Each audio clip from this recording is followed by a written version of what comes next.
Dear Papa Dudut, magandang araw sa iyo at sa lahat ng mga kabarangay nating panatiko ng Barangay Love Stories. Itago niyo na lamang ako sa pangalang Eros, 29 years old at taga Rizal. Ang pangalan ko ay hango kay Eros na isang Greek god, na kilala rin bilang Cupid sa Roman mythology.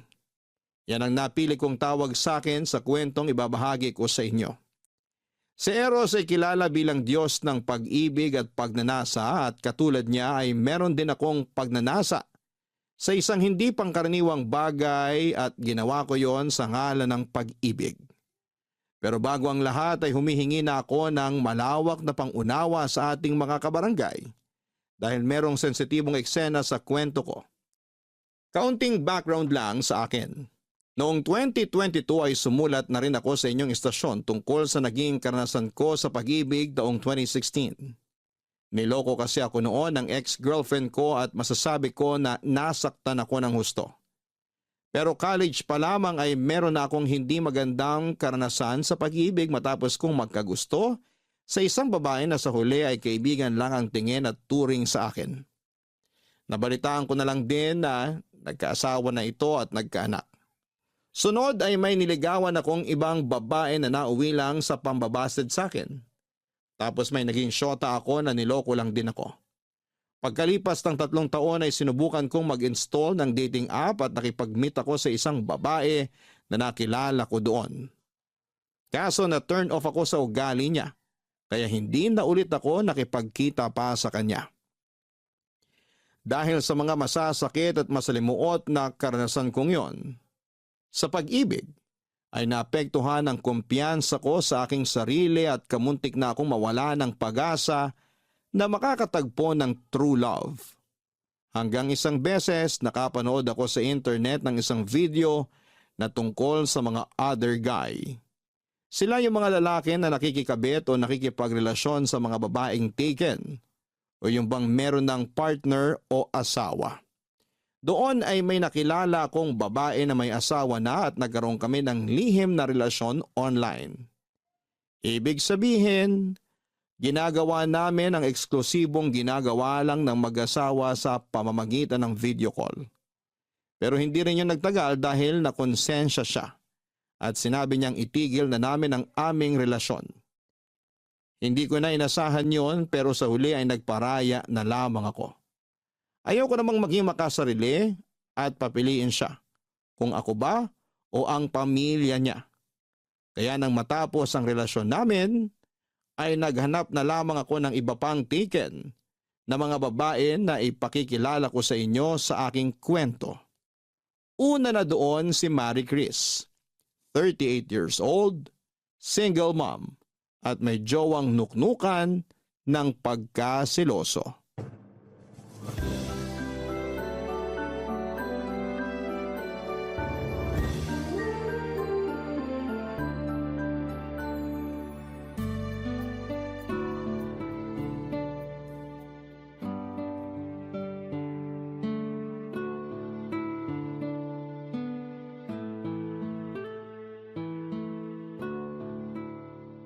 Oh, tapos, ano pa mga hobby mo bukod sa magluto? Mahilig akong gumawa ng iba't ibang dessert. Lalo na yung matatamis katulad ng coffee jelly, gelatin na may sago, ice cream stick na may flavor na fruit salad, ube at keso. Gumagawa rin ako ng mga kakanin. Biko, kutsinta, sapin-sapin. Basta kahit anong maisipan ko, sinusubukan kong gawin. At hindi naman sa pagmamayabang pero piniperfect ko naman sa unang subok pa lang. Naks naman, ang galing mo ah. Sakto lang. Oh, bakit parang nalungkot ka naman bigla dyan? Naalala ko lang na hindi kasi mahilig sa matatamis yung jowa ko eh. Kaya hindi niya rin na-appreciate yung mga dessert na ginagawa ko. Kaya yun, hindi na ako masyadong gumagawa. Ganun ba? Ang lungkot siguro ng buhay niya kasi hindi siya mahilig sa matamis. Ang sarap-sarap kaya ng matatamis. Kung di mo natatanong, mahilig ako dun. Wow, may sweet tooth ka pala. Pareho tayo. Oo. Kaya kung ako ang ginawan mo ng mga dessert na sinabi mo, siguradong matutuwa ako. Ma-appreciate ko yun kasi alam kong masarap yun. Naku, wala pa nga pero binubola mo na ako. Hindi kita binobola. Nagsasabi lang ako ng totoo. Sa katunayan, bata pa lang mahilig na ako sa matatamis. Kaya ko nga umubos ng isang linerang leche flan. Hoy, seryoso ba yan? Seryoso nga. Hindi ba sumasakit yung lalamunan mo? Ako kasi oo eh. Kahit na mahilig din ako sa matatamis, nagkakatonsillitis ako pag sumobra kain ako. Hindi naman. Basta sundan ko lang agad ng maraming tubig. Tsaka wala pa ako naaalala na nagka-tonsillitis ako dahil sa matamis. Hindi rin ako diabetic ha. Wow, ibang klaseng katawan yan ah. Bilib na tuloy ako sa'yo. Ikaw naman, maliit na bagay lang yun no. Ordinaryo kumbaga. Alam ko may iba rin dyan na mahilig sa matatamis. Oo, pero bukod sa akin, ikaw pa lang at mama ko ang kilala ko may sweet tooth. Papa ko kasi hindi rin pala kain ng matamis. Tapos ganun din yung family ng jowa ko. Kaya siguro nagmana na rin siya doon. Kaya nga ako na lang ang gawan mo ng matatamis. Kakainin ko yun, promise. Kung gusto mo, ikaw din kakainin. Uy, ano ba yung sinasabi mo? Alam mo na kung ano yun. Hindi ko alam yon, inosente ako. Inosente o pa-inosente? Magkaibang bagay kasi yun. At kung tatanungin mo ako, ayoko sa mga pa-inosenteng babae. Talaga? Bakit naman? Siyempre, hindi sila totoo sa akin at sa mga sarili nila. Ayoko sa ganun. Mabilis ako na-turn off. Ah, kaya pala. Siguro marami ka nang nakilala na pa-inosenteng babae, ano? Medyo. Kaya nga mas naging pihikan ako sa pakikipagkilala. At mas gusto ko na yung una pa lang. Sinasabi na nila sa akin na may karanasan na sila. Lalo na sa kama. Ayoko nung alam mo na. Kunwari wala pa. Pero kapag andun na kami, malalaman ko na lang na meron na pala. Bakit? Issue ba sa'yo kung nagalaw na o hindi pa ang isang babae? Hindi. Ang issue sa akin yung pagsisinungaling nila. Kaya siguro wala ka pa nagiging girlfriend. Oo. Kasi karamihan sa mga nakikilala ko, manloloko, sinungaling at sa una lang magaling. Pero wag na natin pag-usapan yung tungkol sa akin. Yung tungkol na lang sa'yo at sa jowa mo pag-usapan natin. Ano naman tungkol sa amin? Kumusta siya bilang jowa? Bukod sa nuknukan ng siloso? Ayun, sakto lang. Hindi masyadong sweet, sa una lang magaling. Buti di mo pa iniiwalayan. Mahal ko eh. Siguro ganun talaga. Pero kahit naman ganun, masasabi ko na mabait pa rin siya at hindi ako sinasaktan. Sa panahon kasi ngayon, mahirap na makatagpo ng lalaking hindi bayolente. Talaga lang ha? Oo nga. Baka hindi pa lang pumipitik. Eh di wag kang maniwala. Hindi talaga. Kasi kung mahal mo jowa mo, di ka makikipag-usap sa ibang lalaki. Bakit? Wala naman akong ginagawang masama ah. Wala naman tayong ginagawang mali, kaya para sa akin ayos lang yun. Sa bagay, wala pa tayong ginagawang mali. Hoy! Kung ano-ano talagang pinagsasasabi mo, ewan ko sa'yo. Papadudot na kilala ko si Marie Chris nang inad ko siya sa Facebook. Tulad ng nauna kong sinabi, single mom siya at mayroong selosong jowa. Sa kabila ng lahat ay tinuloy pa rin namin ang pag-uusap sa chat hanggang sa umabot na kami sa pag-video call. Nung una ay nagkikwento lamang siya sa kanyang buhay bilang may kinakasama at nanay, bagay na masaya ko namang pinakikinggan. Kung tatanungin ninyo ako kung anong nagustuhan ko kay Marie Chris, masasabi ko na una na doon ang pisikal niyang katangian. Artistahin kasi ang itsura niya, sa katunayan ay kahawig niya ang isang kilalang kontrabida sa GMA. Kaya nga habang tumatagal ang aming pag-uusap ay naging komportable na kami sa isa't isa. Tapos ay dumating ako sa point na umamin ako sa kanya na nagustuhan ko na siya. Akala ko ay wala akong pag-asa kay Marie Chris. Hanggang isang araw ay inimbitahan niya akong pumunta sa kanila.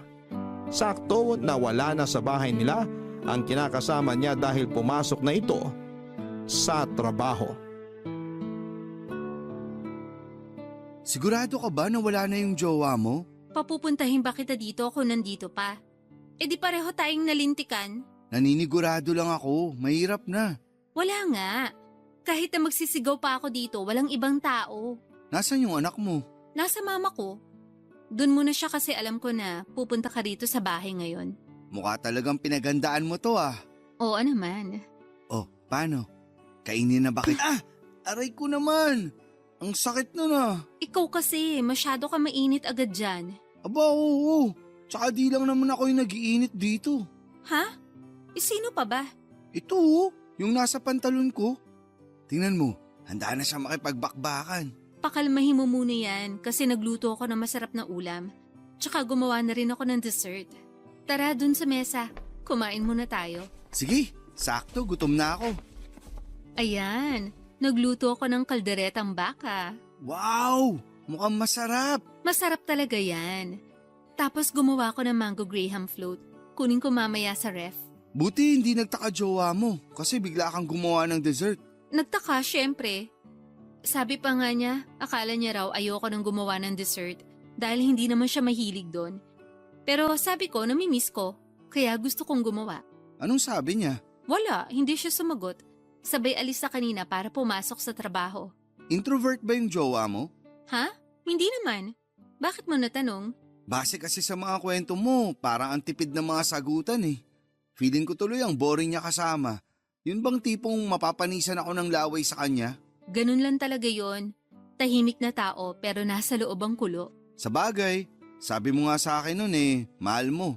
Kaya kahit na ganun ang ugali, matik na tanggap mo. Wala namang masama doon. Kesa naman mas bungangera at taklesa pa siya sa akin.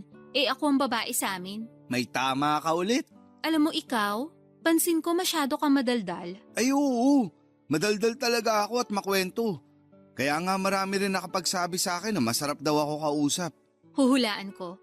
Yun siguro yung mga babaeng nakausap mo dati, no? Kasama na sila, pero meron din yung mga matagal ko nang kakilala. O siya, mabuti pa kumain na tayo. Bago pa lumamig yung kanin. Sige na, dali. Tikman mo na yung niluto ko, tapos sabihin mo sa akin kung masarap. Sige, kuha lang ako. Ako na. Ilapit mo na lang plato mo para ipagsasandok kita. Naks naman, asikasong-asikaso ako ah. Siyempre, bisita kita eh. Ano na, yung plato mo? Ito na nga oh. Yan. Ang dami naman. Gusto ko busog ka. Baka mapasaba ka mamaya eh. Uy, sabagay. Kaya dapat ubusin mo yan ha. Tingin ko naman mauubos ko to at mukhang mapapasarap din kain ko. Tikman ko na ah. Sige. Kumusta ang lasa? Wow, ang sarap ng luto mo. Talaga? Hindi ka nagbibiro?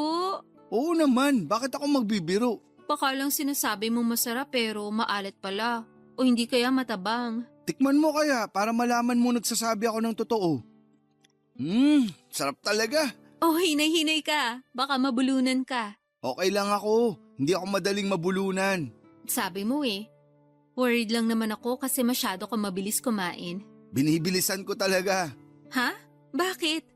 Hindi pa naman darating yung jowa ko. Bukas pa siya ng umaga uuwi.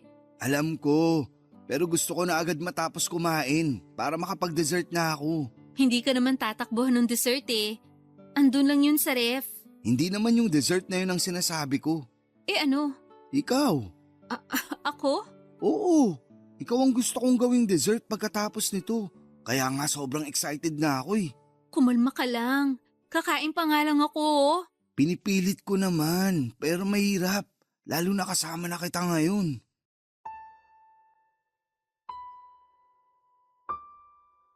Papadudot ang sarap ng ulam na niluto ni Mary Chris para sa dinner namin ng gabing yon. Kasabay noon ay hindi ko na naitago ang labis kong pananabik na merong mangyari sa amin pagkatapos naming kumain. Sobrang sikip na rin kasi ng pantalong ko at pakiwari ko ay may gustong kumawala mula doon. Hindi niyo ako masisisi, unang kita ko pa lamang kay Mary Chris. Siya na talaga ang gusto kong gawing panghimagas. Nagpatuloy ang kwentuhan namin at nang matapos naming kumain ay inalok niya ako kung gusto ko raw ba siyang tikman. At sino ba ako para tumanggi sa grasya na nakahain na sa harapan ko, hindi ba? Alam ko sa sarili ko na lalaki lang ako at may pangangailangan din. Kaya hindi na ako nagpatumpik-tumpik pa na sinunggaban si Mary Chris ng gabing yon. Inalikan ko siya at inalikan niya ako pabalik hanggang sa lumalim yon. Tapos ay dahan-dahan kaming nagpunta sa kwarto at agad ko siyang tinulak pahiga sa kama nila ng jowa niya. At doon nga ay may nangyari sa amin. At isa lang ang masasabi ko, Papa Dudut. Ang galing niya at nakakahumaling talaga ang isang katulad niya. Papa Dudut, masasabi ko na kakaiba ang pakiramdam kapag babaeng may asawa na o kinakasama ang nakasiping mo sa kama. Para sa akin ay mas the best sila kesa sa mga single na babae. Ang totoo, wala naman akong pakialam kung may karanasan na o wala ang isang babae. Ang akin lang, kapag single na babae ang nakilala ko ay madalas nilang sinasabi na wala pa silang karanasan sa kama. Pero kapag may nangyari na sa amin ay lumalabas na mas bihasa pa sila kesa sa akin. Ayoko noon dahil naiinsulto ako. Pakiramdam ko ay pinamumukha nila akong tanga kasi akala ko ako pa lang ang makakauna sa kanila. Simula noon ay kinamuhian ko na ang mga single na babae dahil ayoko sa lahat ay yung nagsisinungaling sa akin. Kaya nga natuon na lamang ang atensyon ko sa mga taken na babae at single mom. Kaya ng mga panahong yon ay pinagnanasaan ko si Marie Chris. Ang minsang may nangyari sa amin ay naulit pa ng naulit. Bale, pumupunta ako sa bahay nila sa tuwing pumapasok na sa trabaho ang jowa niya. At doon na nga kami nagmimilagro. Tapos umaalis na lamang ako bago umuwi ang kinakasama niya sa umaga. Paulit-ulit lamang na ganon ang sistema namin hanggang sa may ipinagtapad sa akin si Marie Chris, Papa Dudut.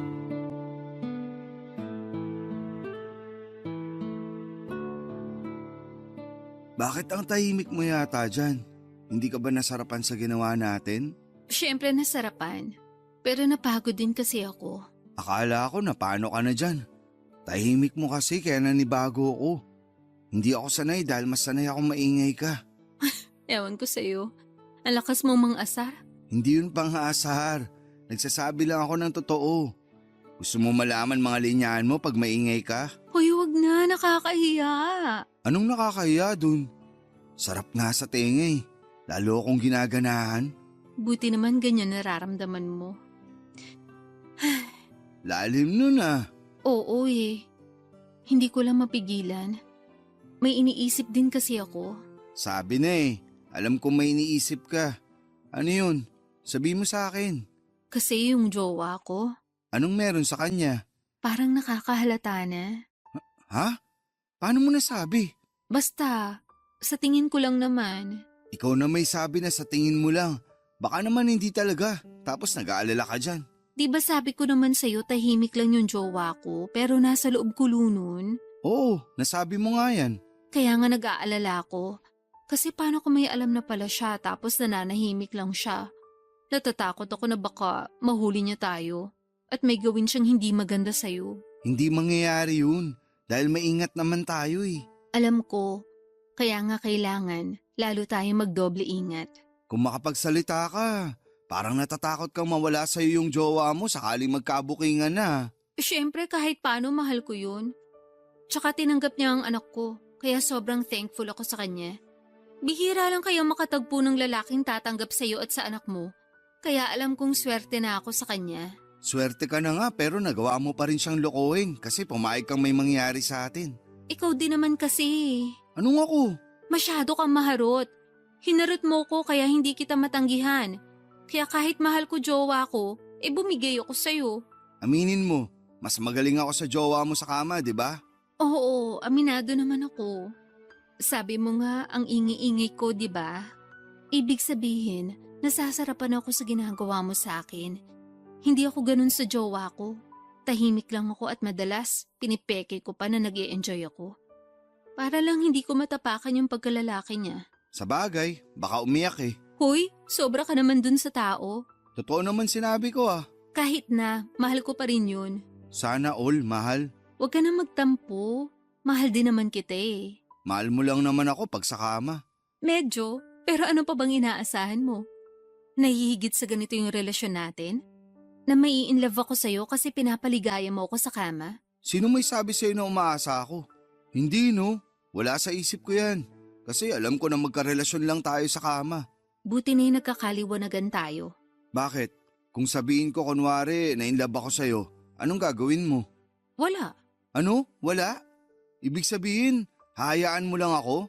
Wala kang gagawin? Wala kasi hindi ko naman alam yung gagawin ko. Buti na lang talaga hindi ako na in love sa'yo. Dahil mukhang wala akong mapapala. Alam mo naman na sa una pa lang, sa kama lang talaga tayo magkarelasyon, di ba? Oo, alam ko naman yun. Kaya nga sabi ko kunwari lang, di ba? Oo nga. Nag-alala lang ako kasi baka in love ka na sa akin. Kasi umamin ka sa akin na nagugustuhan mo na ako nun. Nagugustuhan sa kama. Yun lang yun at wala nang iba. Okay, buti na lang hanggang dun lang. Pwede ba? Tigilan natin tong usapan na to. Bakit ka ba naiinis? Paulit-ulit na lang kasi tayo eh. Ikaw naman? Huwag ka nang magalit. Hindi ako galit. Buti pa, magbibihis na ako. Saan ka pupunta? Magbibihis na para makaalis na rin. Malapit nang mag-umaga. Baka biglang sumulpot na dyan sa pintuan mo yung jowa mo. Eh di nayari na tayo ngayon. Sa bagay. Pero madilim pa naman sa labas. At saka baka mag-overtime yun sa work niya. Mabuti na rin na umalis ako habang tulog pa yung mga tao.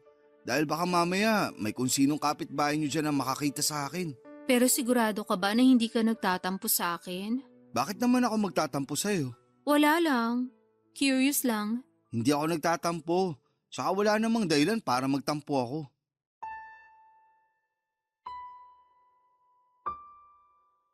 Papadudot, alam ko na walang lihim ang hindi nabubunyag at sa kabila ng kaalamang yon, pilit kong tinulak palayo sa isipan ko ang katotohanan na baka isang araw ay maghinala ang kinakasama ni Marie Chris tungkol sa milagrong ginagawa namin pag wala siya sa pamamahay nila. At mukhang nangyari na nga ang kinakatakutan ko matapos banggitin ni Marie Chris na mukhang nagdududa na sa kanya ang jowa niya.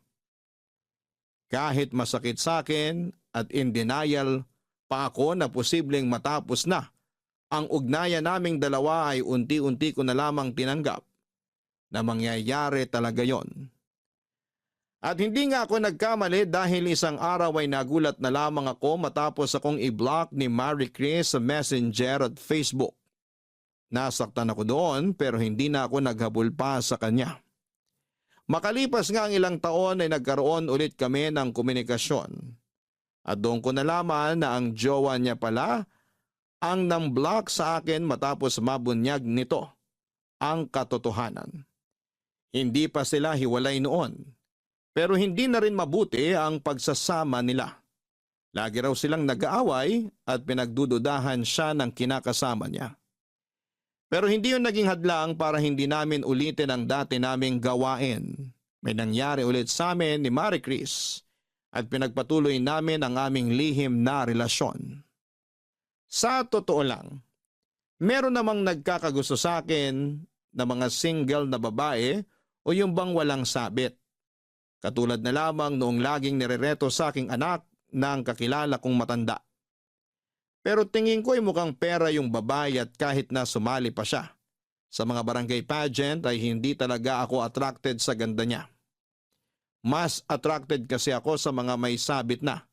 At minsan ko na nga yung na-open up sa kaibigan kong babae na siyang pinagkakatiwalaan ko sa lahat. Fast forward.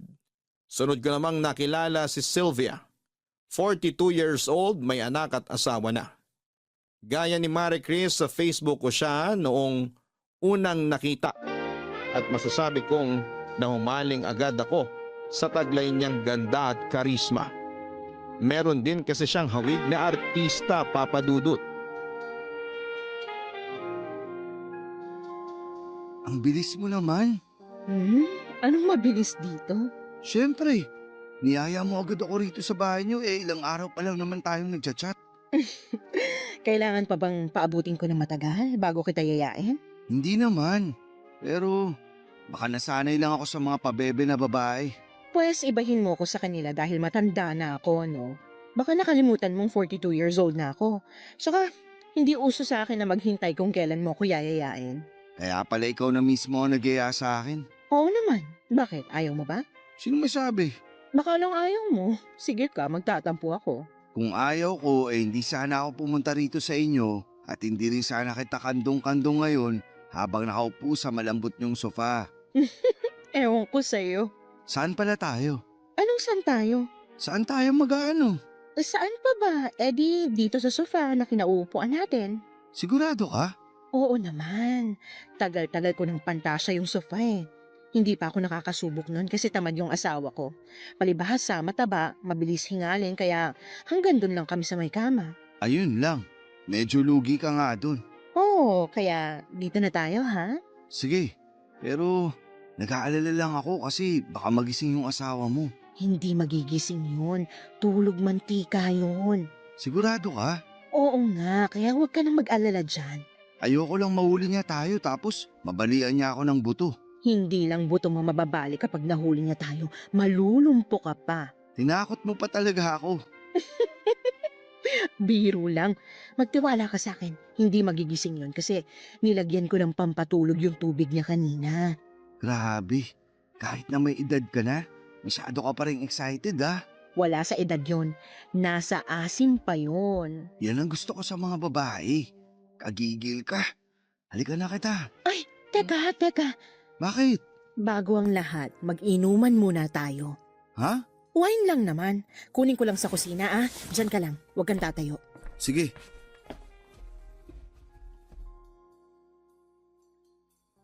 Bilisan mo. Ito na nga oh. Pabalik na. Oh, kunin mo tong baso mo. Akin na. Alam mo, paborito ko to eh. Kaso, hindi naman umiinom nito yung asawa ko, kaya ako na lang umiinom mag-isa. Ah, akin na yung baso mo. Sasalinan kita. Ayan.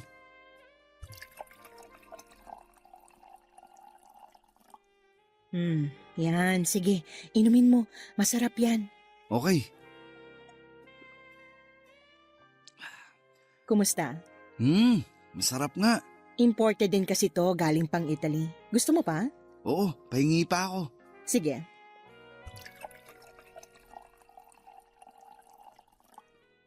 Uminom ka rin. Iinom talaga ako.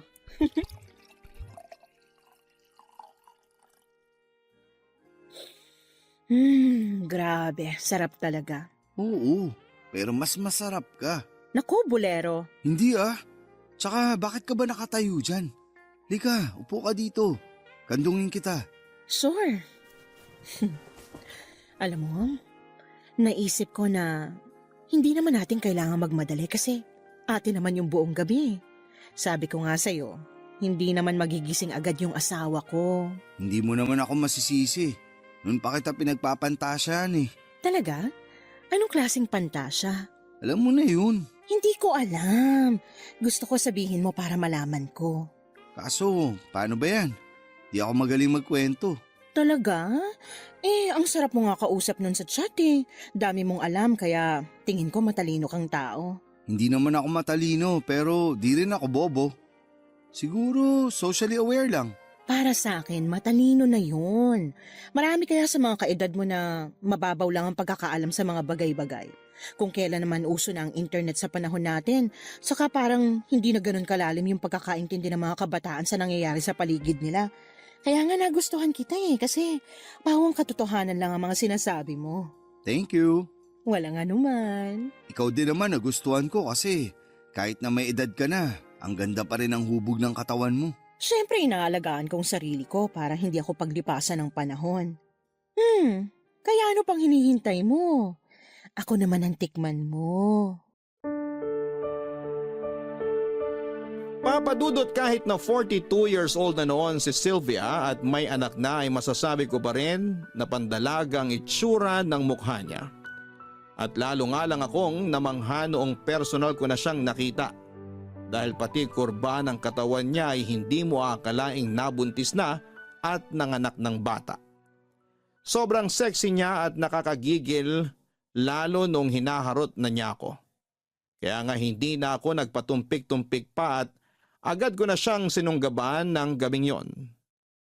Napakasarap talaga sa pakiramdam kapag may nangyayari sa amin ng isang babaeng may karanasan na sa kama. Nakakadagdag init din at kaba na patago namin yung ginagawa. Ewan. Pero pakiwari ko ay buhay na buhay ang pagkalalaki ko kapag sa babaeng may karelasyon ako nakikipagrelasyon. Para sa akin ay mas totoo sila kesa sa mga single na babae na masyadong pabebe, papadudot. Papadudot malaki talaga ang pagnanasa ko kay Sylvia ng mga panahong yon. Bukod kasi sa maganda at sexy ay malakas din ang appeal niya. Sa katunayan ay hindi pa kami nagkikita noon ng personal pero pinagpapantasyahan ko na siya. Tandang-tanda ko pa na habang ini-stalk ko ang picture niya sa kanyang Facebook account ay bigla na lamang nag-init ang katawan ko at nagising ang aking diwa. Katulad ng kay Marie Chris ang naging setup namin ni Sylvia ng mga panahong yon. Pumupuslit ako sa bahay nila kapag tulog na ang asawa niya at ginagawa namin ang bawal sa mismong sala nila. Maswerte ako dahil tulog mantika ang mister niya. Kaya kapag nakakapag-ingay man kami, ay hindi ito nagigising kaagad. At kahit na alam naming mali ay walang pag-aalinlangan pa rin namin yung ginagawa. Ika nga ay masarap ang bawal.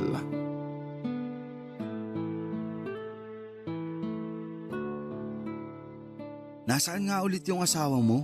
Umalis, umuwi sa probinsya nila kasama ang anak namin. Namatay kasi yung bunso nilang kapatid. Bakit hindi ka sumama? Hindi naman ako close sa side niya kaya mas mabuti pa na hindi na ako sumama. Buti di nagtampo yung asawa mo, no? Kumuntik na nga sana pero nagdahilan na lang ako na masama ang pakiramdam ko. Naniwala naman kasi magaling akong umakting.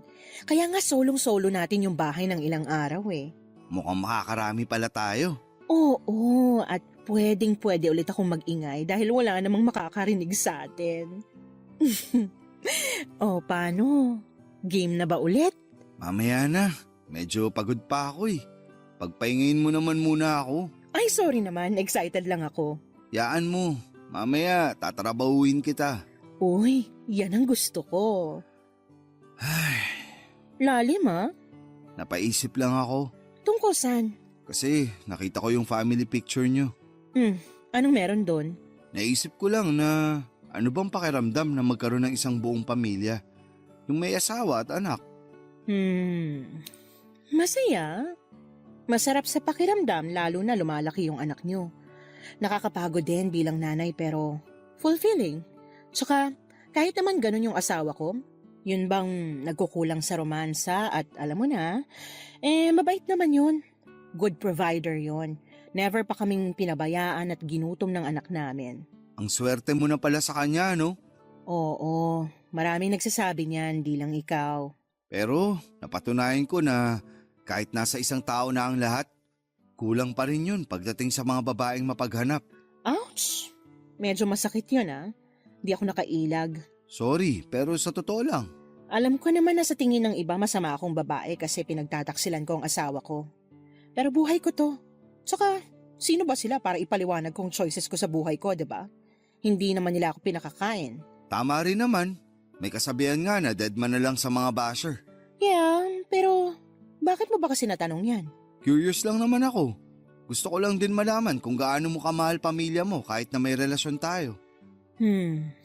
Mahal na mahal ko sila. Okay, gets ko na. Ang ano?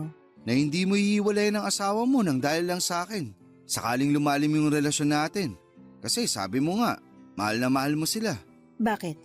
Nasaan na ba tong relasyon natin? Ewan ko, di ko alam. Huwag mong sabihing nagkakagusto ka na sa akin, ha? Una pa lang naman, sinabi ko na sa'yo na nagugustuhan na kita. Oo, pero hindi ko akalain na baka umabot sa... Umabot saan? Sa mahal na kita, ganun ba?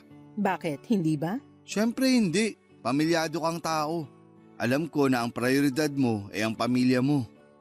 Tsaka, sino lang ba ako sa buhay mo, di ba? Ikaw naman, huwag ka nang magtampo. Hindi naman ako nagtatampo. Bakit ako magtatampo?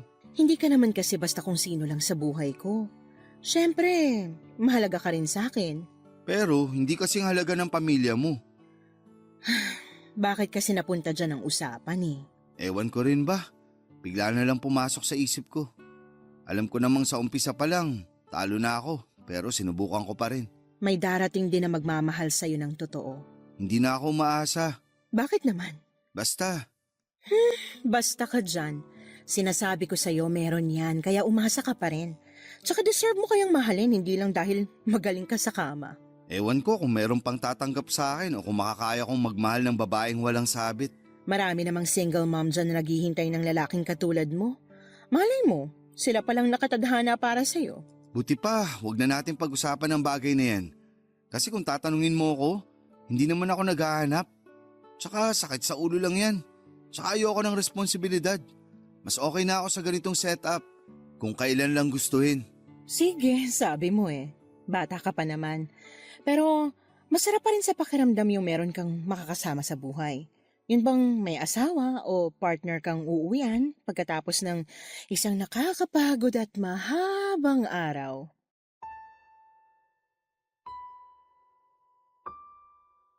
Papadudot, kung may mga lalaking sumisiping sa ibang babae para magparaos. Alam ko na ganun din ang ginagawa ng mga nakakapareha kong may kinakasama o asawa na. Katulad na lamang ni Marie Chris at Sylvia, alam ko na parausan lang ang turing nila sa akin. Hindi nila ako kayang piliin o ipagpalit sa mga pamilya nila dahil sa uli mas matimbang pa rin ang mga ito kesa sa akin. Tanggap ko na yon, pero pagkatapos ng usapan namin ni Sylvia ay aminado akong masakit pa rin pala. Kahit naman ganito ang pagkatao ko ay naghahanap pa rin ako ng tao na totoong magmamahal sa akin. Kaya nga upang malibang at makalimutan ang sakit na nararamdaman ko ng panahong yon, ay bumalik na lamang ako sa dati kong gawain. Nung pakiramdam ko ay malapit nang mawala sa akin si Sylvia dahil baka anumang sandali ay itigil na niya ang ginagawa namin, ay hindi naman ako pwede na magmukmuk lamang habang buhay. Kaya nga ang ginawa ko ay nag-add ako ng maraming magagandang tike na babae online para makipagkilala. Kapag single ay agad kong nire-reject dahil wala akong amor sa kanila. Hindi nagtagal ay dumating sa buhay ko si Nerissa, 30 years old at ang pangatlong babae na ipapakilala ko sa inyo.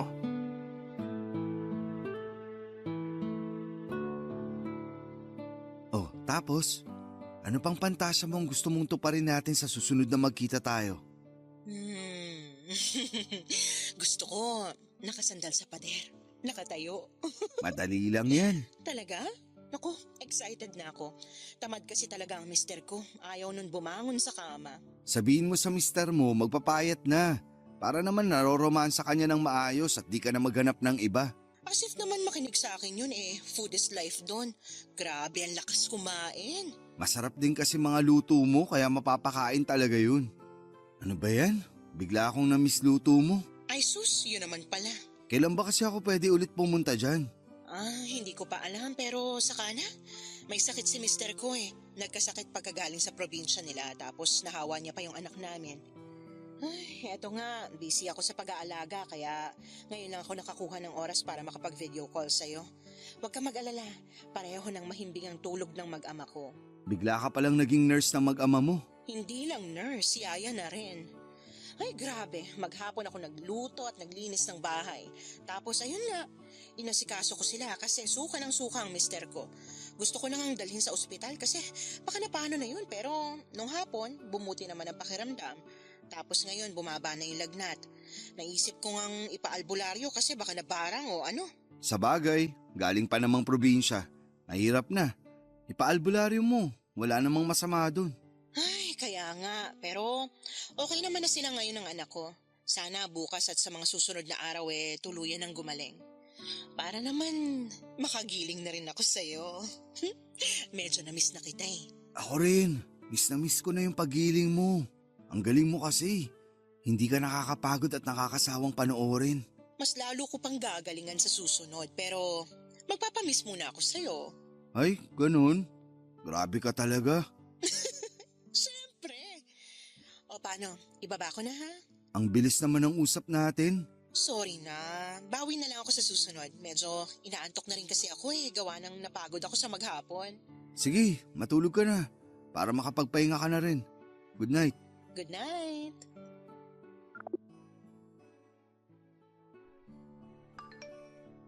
Uy, si Nerissa. Teka, video call ko nga.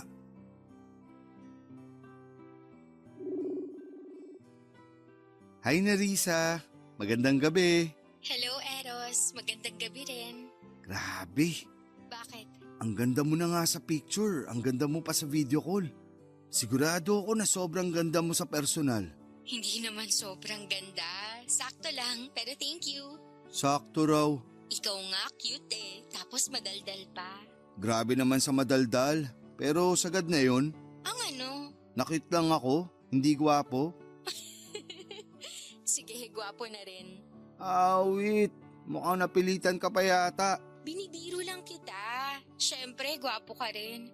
Papayag ba naman ako makipag-video call sa'yo kung pangit ka? Buti na lang pala, hindi ako pangit. Gwapo ka nga sabi. Gusto ko lang talaga ulit-ulitin mo. Ewan ko sa'yo. Medyo makulit ka rin pala. Sakto lang. Maiba tayo. Bakit pala busy yung line mo kanina? Hindi kita matawagan eh. Ay, ano kasi, may kausap akong iba nun. Sorry, medyo nawala sa akin yung oras na dapat magbe-video call tayo. Naku, sigurado ako na ibang babae mo yan, no? Oo, nagkamustahan lang naman kami kasi miss na namin ang isa't isa. Wow, sana all, miss. Bakit, selos ka? Hindi, no? Bakit naman ako magsiselos? Wala lang. Tsaka wala naman dahilan kasi nasa iyo na buong atensyon ko. Tulog na ba asawa at mga anak mo? Oo naman, kanina pa. Kaya nga pwede na ako makipag-usap sa'yo ngayon eh. Ano bang gusto mong pag-usapan? Kahit ano lang. Siguro tungkol sa'yo. Kung anong hobbies mo, paboritong pagkain, inumin at lugar. Parang getting to know each other. Sige na, magkwento ka tapos makikinig lang ako.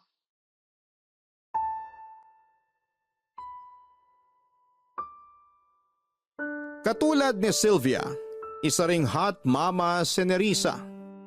Kaya nga unang kita ko pa lamang sa display picture niya sa Facebook ay nagandahan na talaga ako sa kanya. Artistahin din siya at malakas ang apil kaya naman kulang na lang ay tumulo ang laway ko sa pagnanasa sa kanya, Papa Dudut. Ang sarap niya ring kausap at parang walang patay na sandali at aaminin kong unti-unti nang natuon kay Nerissa ang buong atensyon ko. Pero lilinawin ko lang na hindi pa rin naman tapos ang relasyon namin ni Sylvia ng mga panahong yon. Kaya lang ay dumalang ang mga pagpuslit ko sa bahay nila. Gawa ng nag-iingat kami na mahuli ng asawa niya. Mabuti na lamang at mayroon na akong Nerissa ng mga panahong yon. Ay pinagpapantasyahan ko na rin. At kahit na hindi pa naman kami nagkikita, masasabi ko na katulad ni na Marie Chris at Sylvia at ng iba pang tike na babae na nakarelasyon ko ay sigurado akong masarap din at magaling din sa kama si Nerissa. Papadudot kong tatanungin ninyo ko kung nakakaramdam ba ako ng konsensya dahil maling-mali ang ginagawa namin ng mga babaeng nakakarelasyon ko ng mga panahong yon ay hindi ang sagot ko. Para sa akin ay tao lang ako na may pangangailangan. Tao lang din ang mga babaeng yon sa buhay ko at may dahilan kung bakit kami pinagtagpo ng kapalaran. At yun ay upang tugunan ang pangangailangan ng bawat isa. Sa pagpapatuloy ng pag-uusap namin ni Nerissa, unti-unti kong kinuha ang loob niya para masabi ko sa kanya ang matindi at malalim kong pagnanasa. Nang mga panahong yon kasi ay hindi pa ako ganon kasigurado kung papayag siya sa gusto kong mangyari. Plano ko na kasing magtapat sa kanya na nagugustuhan ko na siya. Nayayayain ko na siyang may mangyari sa amin, Papa Dudut. Sabi mo may tatanong ka sa akin. Ay, oo. Ano yun? Itatanong ko lang sana kung hindi ka ba nai-inlove sa mga nakakarelasyon mong taken na babae online? Bakit mo naman natanong yan? Curious lang. Ah, okay. Sige na, sagutin mo na. Hindi ko masabi. Paano hindi mo masabi? Ibig sabihin yan, oo, kasi hindi mo nga masabi. Madali lang naman sabihin hindi. Oo na hindi. Ang labo naman nun. Malabo kasi kahit ako di ko maintindihan yung nararamdaman ko. Siguro masasabi ko na napapalapit ako dun sa mga nakakausap ko pero hindi pa naman ako umaabot sa punto na hulog na ako sa kanila. Yun bang sabi mo nga, in love? Okay, thanks sa pagsagot. Ikaw talaga, nambibigla ka naman sa tanong mo eh. Sorry na, curious nga lang kasi ako. Wala naman siguro masama dun, di ba? Wala, tsaka ilang araw na rin naman tayong nag-uusap. Kaya nga eh. May isa pa akong tanong. Sige, ano yun? May nagustuhan ka na bang walang sabit? Like walang asawa o boyfriend? Meron pero matagal na yun. College pa yata ako nun. Hindi naging kayo? Hindi kasi kaibigan lang turing niya sa akin. Aray, na friendzone ka pala. Medyo. Tapos may niligawan ako na single na babae rin kaya lang binasted ako. Ang sakit din nun ha. Mukhang ang dami mong kamalasan sa pag-ibig ah. Medyo. Kaya nga ayoko na sa mga single na babae.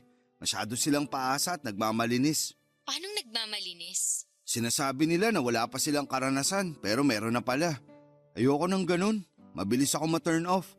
Kaya nga sa mga may asawa o single mom na lang ako pumapatol. At least, alam kong may karanasan na sila at mas totoo sila sa sarili. Pero sa lahat ng mga pinatulan mong taken at single mom, ikaw lagi ang mas bata? Oo, lahat sila mas matanda sa akin. Parang ako, kasi mas matanda ako sa'yo. 2 taon lang naman, di na yun masyadong malayo. Ilang taon ba yung pinakamatandang pinatulan mo? Siguro yung 48 years old. Wow, may asim pa ba yun? Meron pa. Okay, mabuti naman. Grabe na talaga yung mga tanungan mo. Feeling ko sumabak ako sa question and answer portion ng isang pageant. Ang OA mo naman, hindi naman ganun yun, no? Curious lang talaga ako, saka gusto ko lang din maintindihan kung bakit mo yan ginagawa. Alin? Yung makapagrelasyon sa mga taken na babae na mas matanda sa akin? Oo, tingin ko dahil yan sa mga karanasan mo noon. Ayaw mo na sa mga single na babae na mas bata sa'yo kasi masyado silang pabebe, tama ba? Parang ganun na nga. At kaya mo gusto ng mga taken na babae na mas matanda sa'yo kasi mature kaming mag-isip. Nadali mo. Baka naman may mommy issue ka na ha? Ano yun? Yun bang masyado ka nakadepende sa babae? Lalo na yung mga babaeng mature at mas matanda sa'yo. Kasi kahit paano, nagagawa ka nilang i-comfort at mas naiintindihan nila yung nararamdaman mo. Hindi ko alam kung may ganyan nga ako pero parang tama ka naman. Tingin ko lang naman, pero syempre iba pa rin kung madadiagnose ka mismo ng eksperto. Hindi ko na siguro kailangan nun. Ayos naman ako eh. Sige, sabi mo eh. Maiba tayo na Risa. Ano yun? Ano bang tipo mo sa isang lalaki? Marami, pero yung pinakagusto ko ay yung magaling sa kama. Hindi ba magaling sa kama yung asawa mo? Sakto lang, pero ayun nga, sakto na nga lang eh, masyado pa siyang pinapagod ng trabaho niya, kaya wala na siyang time sa akin. Last night nga, nag-away kami, tapos nasabi ko na lang bigla na pakasalan niya na yung trabaho niya, total, napaka-dedicated niya dun. Wala namang masama dun, kaso paano naman ako? May pangangailangan din ako. Gusto mo, ako na lang yung pumuno sa pangangailangan mo? Kung hindi mo na itatanong, magaling ako sa kama. Hindi ka mabibigo. Sige ba, pero maniniwala lang ako pag pinatunayan mo na yung sinabi mo. Papadudot masayang masaya ako nang pumayag si Nerissa na patunayan ko sa kanya ang niyayabang kong galing sa kama. Siguro ay natcha-challenge din siya dahil walang kalatoy-latoy ang asawa niya at mukhang hindi na siya masaya sa buhay romansa niya. Kaya nga pakiramdam ko ng mga panahong yon ay tagapagligtas ako ng natutuyo niyang katawan at pagkatao. Hindi nagtagal. Nagkasundo kami ni Nerissa kung kailan at anong oras ako pwedeng pumunta sa bahay nila para magawa na namin ang pinag-uusapan namin sa video call. Kita ko sa mga mata niya na sobrang excited siya at para bang hindi na siya makakapaghintay na magkita kami ng personal. Hindi nagtagal ay nagpunta na ako sa bahay nila at katulad ng ginagawa namin ni Sylvia noon, ay inantay lang namin ni Nerissa na makatulog ang asawa niya. Tapos sinimulan na namin ang bakbakan sa mismong sala nila. At kahit na noong sumunod na araw ay hindi pa rin namin makalimutan ang karanasang ipinaramdam namin sa isa't isa.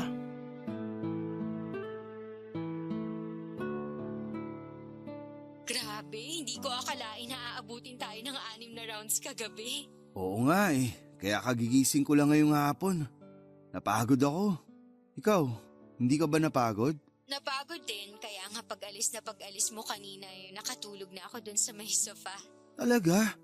Sa sofa ka na pala natulog? Oo, takang-taka nga yung asawa ko kung bakit dun ako natulog. Kaya nagdahilan na lang ako na kunwari nag-sleepwalk ako. At naniwala naman siya.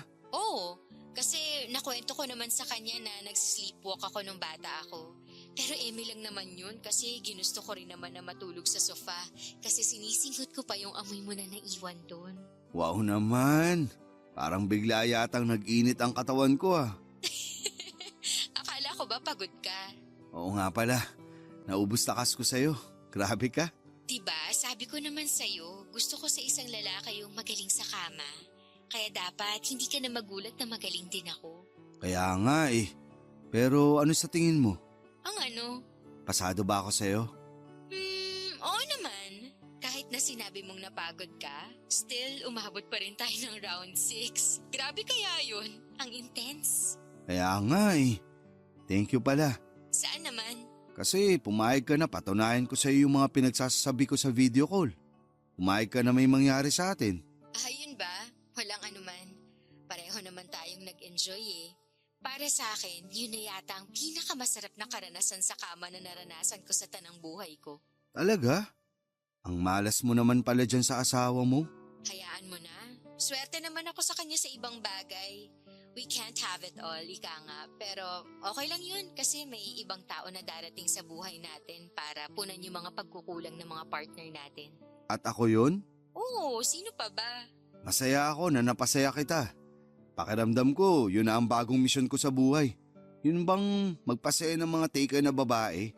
Nako, hindi mo yan masasabi pag nakakilala ka na ng babae na mamahalin mo ng totoo.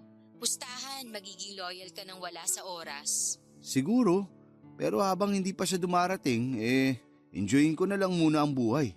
Pero pag dumating siya, timbrihan mo lang kami kasi willing naman kaming ipaubaya ka sa kanya. Hindi ba talaga pwede na pag marami, mas masaya? Naniniwala pa rin ako na sa isang tao lang tayo magiging masaya. Talaga? Bakit hindi ka loyal sa asawa mo? Loyal naman ako sa kanya kasi sa mata ng Diyos at batas ng tao kasal kami. Mag-asawa kami. Pero sabi ko nga, meron siyang hindi mabigay sa akin na nahanap ko sa'yo kaya sinamantala ko lang. Pero kung papipiliin ako sa inyong dalawa, yung asawa ko pa rin talaga. Uy! Pumreno ka naman. Ano bang ginawa ko? Nakakasakit ka eh. May nalalaman ka pang mas pipiliin mo siya kaysa sa akin hindi naman kita pinapapili. Sorry na, wag ka na magalit. Hindi naman ako galit. Pero para lang sa kaalaman mo, hindi ako magkakagusto sa'yo ng higit pa sa inaakala mo. Kaya di mo kailangang mamili sa amin ng asawa mo. Magsama kayo. Pagbuling ko pa kayo eh. Grabe ka naman magsalita, nagbibiro lang naman ako eh. Pwes ako hindi nagbibiro. Sorry na kasi, bawi na lang ako sa'yo pag nagkita ulit tayo. Anong pambawi mo? Yung paborito mo, yung luluhod ako. Oh, wow. Sige asahan ko yan. Oo naman, asahan mo talaga dahil sinisigurado ko sa'yo na masasarapan ka. Ginagawa, hindi lang sinasabi. Gagawin ko talaga. Ako pa naman yung klase ng babae na ginagawa talaga ang sinasabi. Sige, hindi na tuloy ako makapaghintay. Pero mukhang kailangan ko muna mag-ipon ulit ng lakas. Kasi pagod pa talaga ako sa nangyari sa atin kagabi. Oo nga halata rin sa boses mo. At medyo inaantok pa ako. Sige na, matulog ka na para makapagpahinga at makabawi ng lakas. Kasi uubusin ko ulit yan sa susunod nating pagkikita.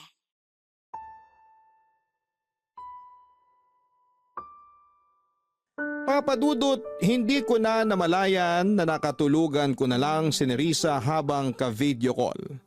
Sobra kasi akong napagod sa nangyari sa amin kaya kinailangan kong bumawi ng lakas. Pero energetic naman ako pagkagising at nasa good mood na rin. Iba talagang nagagawa ng maayos at kumpletong tulog. Gaya ng pinag-usapan namin ay meron ulit nangyari sa amin ni Nerissa sa sala ng bahay nila ng mga sumunod na gabi at sa tuwing tulog na ang asawa niya. Ang sarap kasi sa pakiramdam kung may kaunting nervyos at thrill. Pero may pagkakataon din naman na nagmomotel kami para mas safe talaga. Sa kasalukuyan, may nangyayari pa rin sa amin ni Sylvia at Nerissa. At hindi ko alam kung kailan ako titigil sa paghahanap ng mga babaeng may asawa o kinakasama na online para makipag-usap at makipag-romansahan. Ewan, pero malapit na tuloy akong maniwala sa sinasabi sa akin ni Nerissa noon na baka nga may mommy issue ako dahil masyado na akong nakadepende sa mga babaeng mas matanda sa akin. Pero syempre, nasa katinuan pa naman ako para maisip na mali talaga ang ginagawa namin ng mga karelasyon ko. At nasabi ko ulit yon sa kaibigan kong babae na minsan ko na ring pinagsabihan ng mga ginagawa ko. Dagdag ko pa sa kanya na sumulat ako ng isang hiling sa papel na sana'y wala nang magkagusto na single sa akin dahil hinding-hindi ko na talaga sila papatulan. Kasi kung sakali man na makatagpo ako ng babaeng mamahalin ko ng totoo, ibibigay ko lang ang puso ko sa single mom at mangangako ako na titigilan ko na ang ginagawa kong pakikikabit sa mga babaeng may sabit. Maraming salamat po sa inyo, Papa Dudut. Sakaling mapili ninyong i-area ang storya ng buhay ko. Alam ko na medyo kakaiba ito sa lahat ng mga naitampok ninyong kwento dahil na rin sa tema nitong may pagkamaselan. Pero muli humihingi na lamang po ako ng pangunawa sa ating mga kabarangay. Hindi naman po ako masamang tao. Sino ba namang tao ang walang pagnanasa, hindi ba? God bless po sa inyong istasyon and more power sa Barangay Love Stories. Numero 1 kayo sa amin, sa aming puso. Ang inyong forever kapuso at kabarangay, Eros. Mga kabarangay, kapag pinagkaitan tayo ng pagmamahal ng ibang tao ay naiipon ang mga dulot nitong hinanakit sa ating puso at nabubuo ang maling interpretasyon sa isipan natin tungkol sa pag-ibig. Nagiging desperado tayo na makamit yon kahit na hindi na mabuti ang paraan natin ng pagkuha rito. Sana'y mahanap ni Eros ang tunay na pag-ibig sa isang tao na wala na ang pagnanasa sa laman para sa iba. Ngunit habang hindi pa nangyayari yon, maaari mong unahing mahalin ang sarili mo at bigyan mo ng dignidad ang pagkatao mo upang maialis ang sarili mo sa sitwasyong kinakasadlakan mo.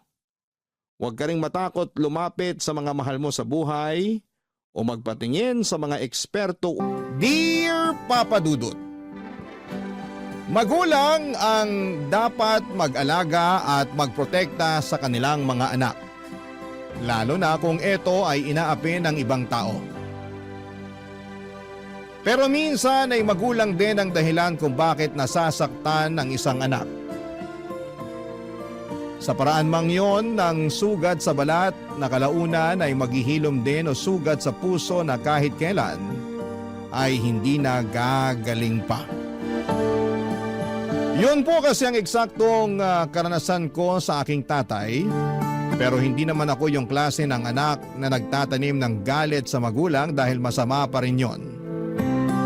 Kaya nga nililibang ko na lamang ang aking sarili para makalimutan ko ang sakit at ninanakit ko sa aking tatay, lalo na nung araw na nawala si Nanay Papa Dudut. Pero bago ko umpisahan ang kwento ko ay gusto ko muna kayong batiin ng isang mapagpalang araw. Ako po si Roxanne, 31 years old at nagtatrabaho bilang chef sa isang hotel dito sa Manila. Meron na po akong asawa at isang anak at sa kasalukuyan ay kasama ko rin sa tinitirhan namin ang Daddy Gino ko. Malaki ang galit at tampo ko sa kanya na nagsimula noong araw, pero ngayon ay napatawad ko na siya. Gusto ko na lang bumawi sa kanya at iparamdam na narito lang ako bilang anak niya. Sa katunayan ay naging libangan na rin namin ang makinig sa programa ninyong Barangay Love Stories. At lagi kaming nagpapalitan ng kuro-kuro kada may napapakinggan kami na tumatiming at tumutusok sa puso namin. Lalo na kapag story yon tungkol sa pamilya. Tapos ay doon siya nagka-ideya na what if subukan ko raw sumulat sa inyong istasyon. Matagal-tagal ko rin pong pinag-isipan kung ipapadala ko ba sa inyo ang aming kwento, pero sa huli ay gusto namin na may matutuhan ang mga kabarangay natin mula sa mga karanasan namin, Papa Dudut. Magsisimula ang lahat noong 18 years old ako. Tubong Occidental Mindoro ako at doon ako pinanganak at lumaki. 5 buwan pa lamang ang nakakalipas nang mamatay ang mami ko dahil sa breast cancer. Bago yun ay 2 taon din siyang nakipaglaban sa naturang sakit. Solong anak nila ako ni Daddy. Hindi naman kami mayaman, may kaya lang, kaya kahit papaano ay may maayos kaming bahay na natitirhan at nakakapag-aral ako. Meron din kaming malit na grocery store na pinapatakbo ng mga magulang ko. Pero nung nawala ang mami ko ay si Daddy na lamang ang mag-isang nag-manage noon. Kaya lang ay unti-unti yung nalulugi na, Papa Dudut.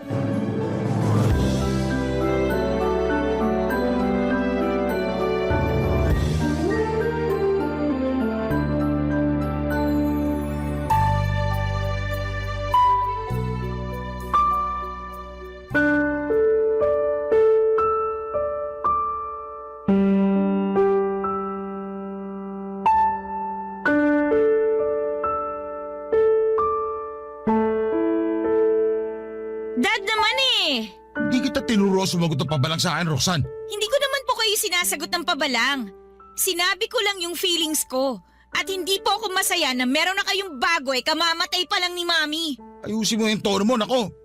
Hindi ako makapagtimpi. Saka ano ka mamatay? 5 buwan na siyang wala. Matagal na yun. Panahon na para maghanap ako ng iba. Ha? Ano po? Hindi ko na uulitin yung sinabi ko. Pambihira. Matagal na pala sa inyong 5 buwan.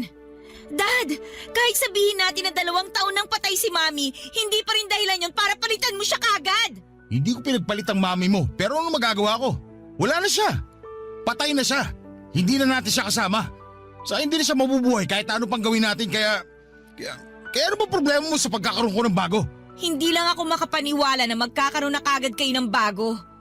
Kala ko kasi nagluluksa pa tayo eh, pero mukhang naka-move on na kayo. Nagluluksa pa rin naman ako pero naisip ko kailangan pa rin natin magpatuloy.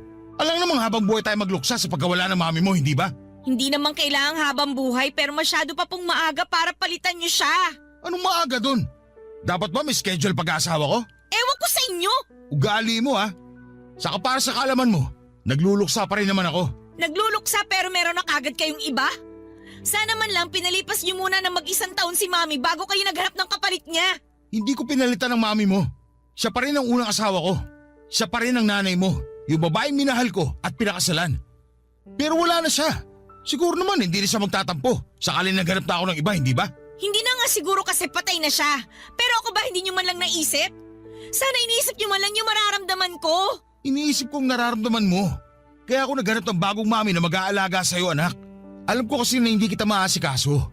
Dahil busy din ako sa tindahan natin kaya… Pero sana tinanong niyo pa rin ako. Sana hiningi niyo pa rin yung opinion ko. Kala ko pa naman mahal niyo ako. Mahal nga kita. Mahal niyo lang yung sarili niyo. Roxanne, sumusobra ka na ha? Hindi na ako natutuwa sa mga sinasabi mo sa akin. Baka nakakalimutan mo, tatay mo pa rin ako. Hindi ko naman po yun nakakalimutan eh.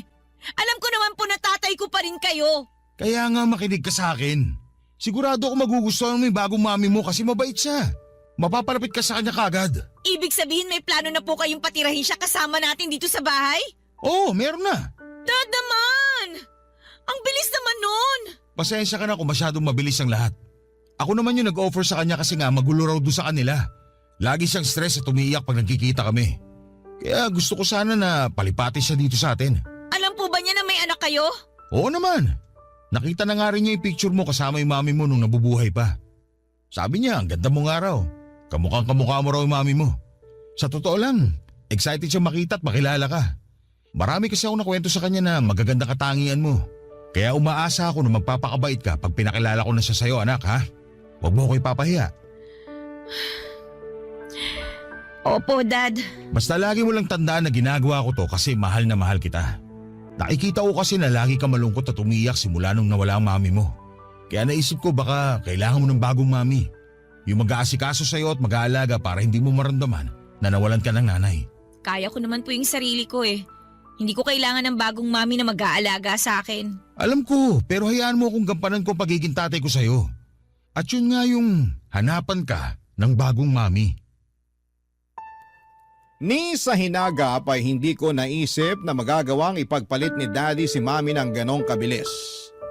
5 buwan pa lamang napatay ang nanay ko pero meron nang ipinakilalang ibang babae ang tatay ko. Masama ang loob ko kasi pakiramdam ko ay kinalimutan na niya ang mami ko at dinungisan lamang niya ang mga ala-ala nito. Akala ko pa naman ay mahal na mahal niya ang nanay ko kasi yon ang nakikita kong turingan nila noong buhay pa si Mami. Pero mukhang nagkamali ako, Papa Dudut. Pero pinaliwanag pa rin ni Daddy na ginawa lang daw niya yon para sa kapakanan ko. Bagay na hindi ko nagawang kontrahin ng mga panahong yon, Papa Dudut. Hanggang sa dumating yung araw na tuluyan ng binahay ng tatay ko si Normaline, ang babaeng ipinalit niya kay Mami. At pinilit nila akong tratuhin siyang parang nanay ko. At kahit ayoko ay wala na akong nagawa dahil hindi naman ako pinalaking bastos ng mga magulang ko. Kinausap din ako ng mga tiyahin at tiyuhin ko sa side ni Daddy na hindi naman daw masama ang ginawa ng tatay ko. Patay na raw ang mami ko nang dumating sa buhay namin si Normaline. At baka hindi raw kaya ni Daddy na mag-isa kaya naghanap kaagad siya ng makakasama sa buhay. Sa isip ko ang unfair kasi nandito naman ako na anak niya. Pero baka ganon talaga. May mga pangangailangan siya na hindi ko mabibigay. Sa totoo lang ay mabait at responsable naman ang daddy ko kaya hindi nagtagal ay umamo ulit ako sa kanya. Sinubukan kong tanggapin si Normaline sa pamilya namin kaya lang ay nagkaroon ng problema, Papa Dudut.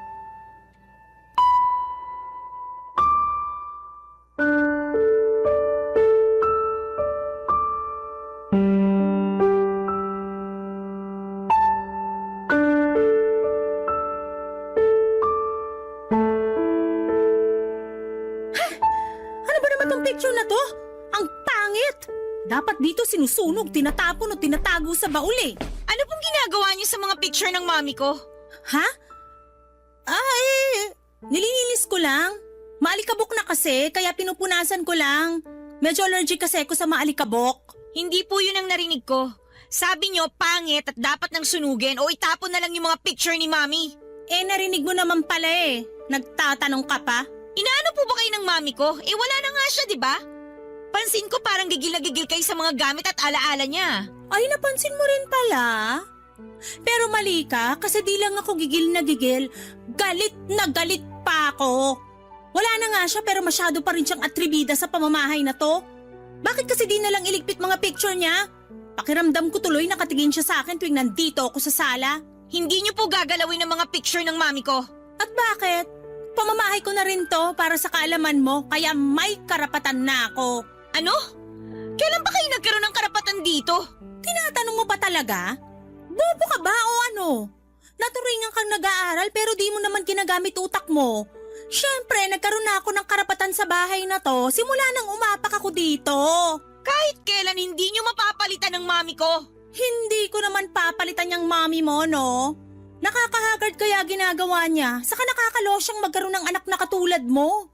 Nakakapagod ka nga sikasuhin sa totoo lang. Ang tanda-tanda mo na pero wala ka pa ring alam sa mundo.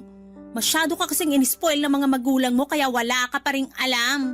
Sabi na nga ba hindi niyo talaga ako gusto. Nagkukunwari lang kayo na mabait sa akin. Sinubukan ko naman magustuhan ka pero di ko talaga nagawa. At least, magaling ako mag-pretend para hindi ako malagot sa daddy mo. Pero ay, ikaw talaga yung panira sa amin eh. Anong ibig niyong sabihin? Pag magkasama kami, lagi kanyang bukang bibig. Naaalibadbaran ako. Lagi niyang sinasabi na mahal ka niya, na proud siya sa'yo at kung ano-ano pa. pakiramdam ko, di na tuloy ako mahalaga sa kanya kasi puro na lang ikaw ang laman ng isip niya. Malamang, daddy ko siya eh. At saka, bakit niyo naman naisip yung bagay na yan? Eh kayo nga yung karelasyon niya. Hindi naman ako, di ba? Anong sinabi mo? Napakabastos mo ah! Hindi ako bastos. Kayo yung bastos kasi nagagalit kayo sa akin ng walang dahilan. Tapos binabastos niyo pa yung alaala ng mami ko. Gagawin ko ang gusto ko kasi bahay ko na rin to. At wala kang magagawa doon kundi sumunod lang sa akin. Kasi kung hindi, isusumbong kita sa daddy mo. Sasabihin kong matigas ang ulo mo at binabastos mo ko. Hindi totoo yan! Kaya nga, manahimik ka na lang. Huwag ka nang magmatigas at sundin mo na lang ang gusto kong mangyari. Ako pa rin naman ang nanay-nanayan mo rito eh. Kaya huwag ka nang magmatigas. May naisip ako. Ang una mong gawin, iligpit mo yung mga picture ng mami mo. Ilagay mo sa baul, doon sa pinakailalim, tapos takpan mo para di ko makita. At bakit ko naman gagawin yun? Dahil utos ko, at yun ang gusto ko. Sasampalin talaga kita pag may nakita ko ni isang picture ng mami mo. Sumusobra na kayo? Akala niyo kung sino kayo kung makapag-reyna-reynahan dito sa bahay namin? Reyna naman talaga ako sa bahay na to. Baka nakakalimutan mo na may relasyon kami ng tatay mo. Pinatira niya rin ako rito sa bahay nyo at ako na ang mami mo. Sino may sabi na mami ang turing ko sa inyo? Ay, hindi ba? Hindi! Matapos sa mga pinaggagawa nyo! Wala akong pake. Basta sundin mo ang inuutos ko kung ayaw mo magalit ako sa'yo at may kalagyan ka. Buisit na to? Dami pang satsat? Ay, kainis. Papadudot lumabas din ang tunay niyang kulay. Ayaw niya ako sa bahay namin kasi spoiled daw ako at lagi niyang naaalala sa akin ang mami ko. Hindi ko maintindihan kung bakit ganon siyang mag-isip, samantalang siya naman ang sampid sa pamamahay namin. Simula noon ay lagi na niya akong iniinsulto at sinasaktan.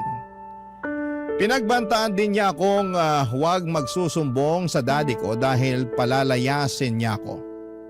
Natakot ako kasi hindi ko alam kung saan ako pupunta, kaya naman naging tikom ang bibig ko. Hindi naman ako masyadong close sa mga kamag-anak ko na malapit sa amin dahil introvert ako. Kaya lang ay dumanas naman ang pananakit niya sa akin hanggang sa hindi ko na kinaya, Papa Dudut. Sinumbong ko na siya sa daddy ko pero sa huli ay siya pa rin ang kinampihan nito, Papa Dudut. Yung nawalang sama ng loob ko para sa tatay ko ay bumalik ng mga panahong yon. Hindi ko kasi maintindihan kung paano niya nagawang kampihan si Normalin kesa sa akin na sarili niyang anak. Maraming pumasok sa isipan ko ng araw na yon. Katulad na lamang ng kagustuhan kong umalis sa amin para hindi na ako makasama pa nila. Pero wala pa akong lakas ng loob ng mga panahong yon. Papadudot masyado kasi akong sheltered ng mga magulang ko. Pinaramdam nila sa akin na walang ligtas sa mundo bukod sa loob ng pamamahay namin na kasama ko sila, Papa Dudut. Barangay Love Stories. Barangay Love Stories.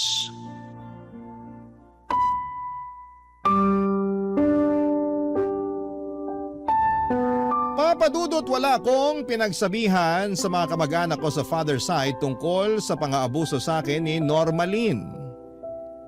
Hindi ako ganoong kalapit sa kanila at baka hindi rin naman sila maniwala. Ang alam nila ay masaya si daddy na meron na siyang kinakasama at okay sa kanila yon dahil may nag-aalaga na sa kanya. Bukod doon ay magaling magkunwaring mabait ang madrasta ko. Kaya naman para makaiwas na lagi niyang pinagdidiskitahan ay sinusunod ko na lamang ang mga utos niya. Hindi ko na rin inulit pa ang pagsasabi sa tatay ko dahil hindi rin naman niya ako kakampihan. Tiniis ko na lamang ang lahat hanggang sa hindi ko na namalaya na 1 taon ko na palang kasama sa bahay namin ang madrasta ko, Papa Dudut. Tapos ay doon ko na siya na huling iniiputan sa ulo ang tatay ko kapag nakatalikod ito. Galit na galit ako sa kanya kasi nakuha niya pang manlalaki samantalang nandyan naman ang daddy ko. Hindi ko matanggap na sa kabila ng lahat ng mabubuting bagay na ibinigay sa kanya ng tatay ko ay nakuha niya pa talagang humanap ng iba. Alam ni Normally na alam kong may iba siyang kinakalantaring lalaki dahil minsan ko silang nahuli sa bahay namin na naglalampungan habang nasa tindahan ng daddy ko. Pero pinagbantaan niya akong huwag na huwag magsusumbong sa tatay ko kung ayaw kung ako ang lumabas na masama sa aming dalawa. 3 araw akong nagpigil ng dila pero kinain ako ng matinding konsensya. Kaya hindi talaga kinaya ng kalooban ko. Papa Dudut.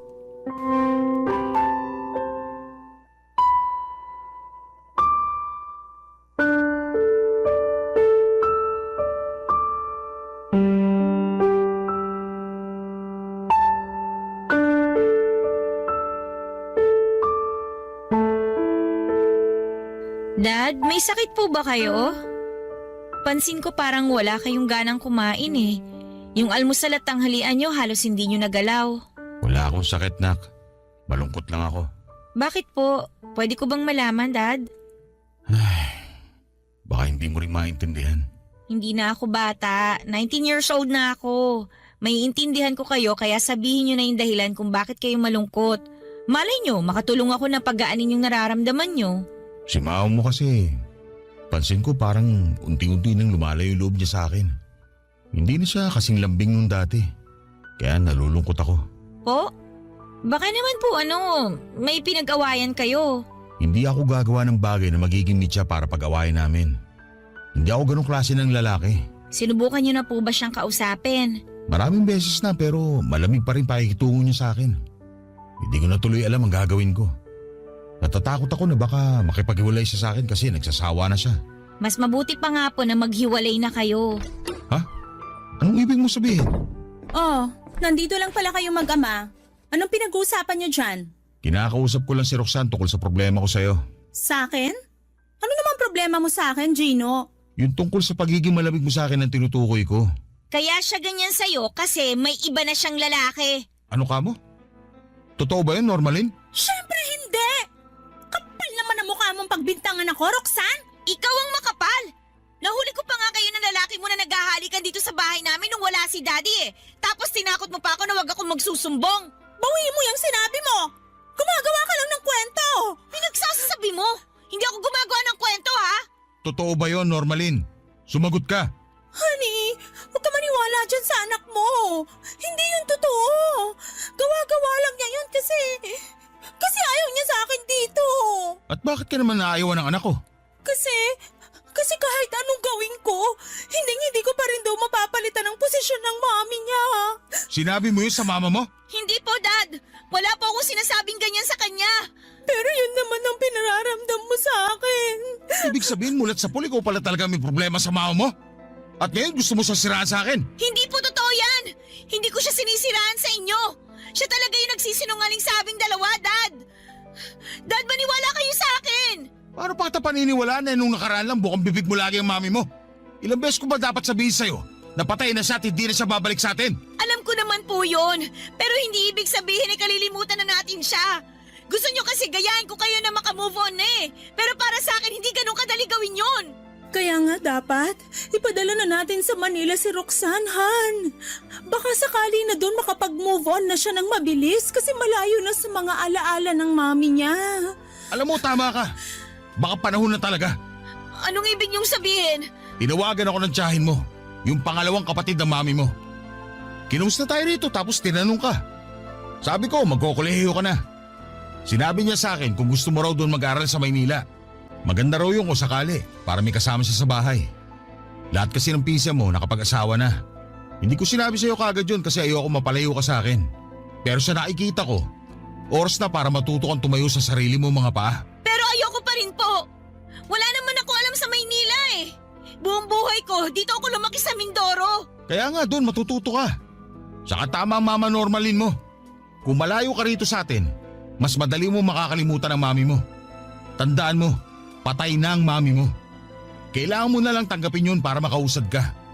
Hindi yung habang buhay ka na lang magpapatali sa nakaraan.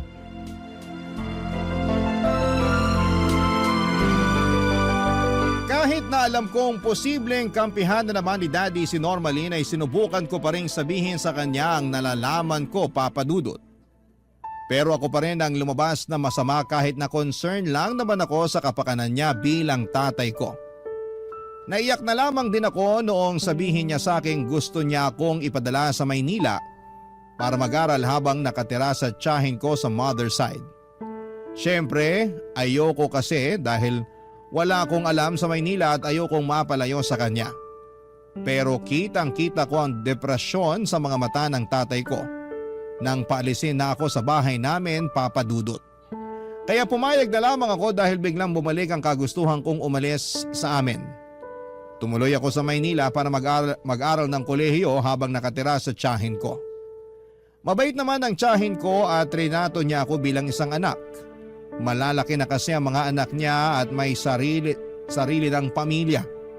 Bago sa akin ang pakiramdam na yon.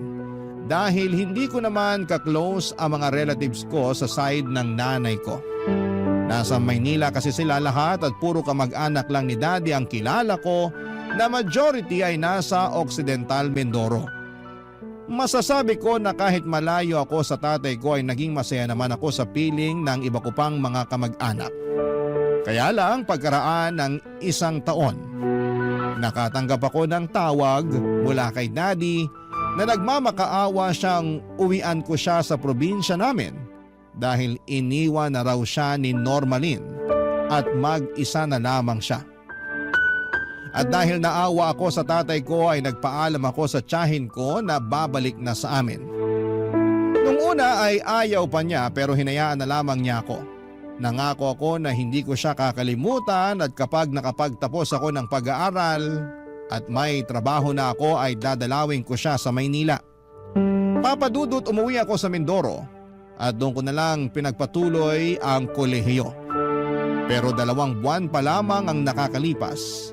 May bago na namang babae na pinakilala si Daddy at hindi nagtagal ay binahay na rin niya ito, Papa Dudut.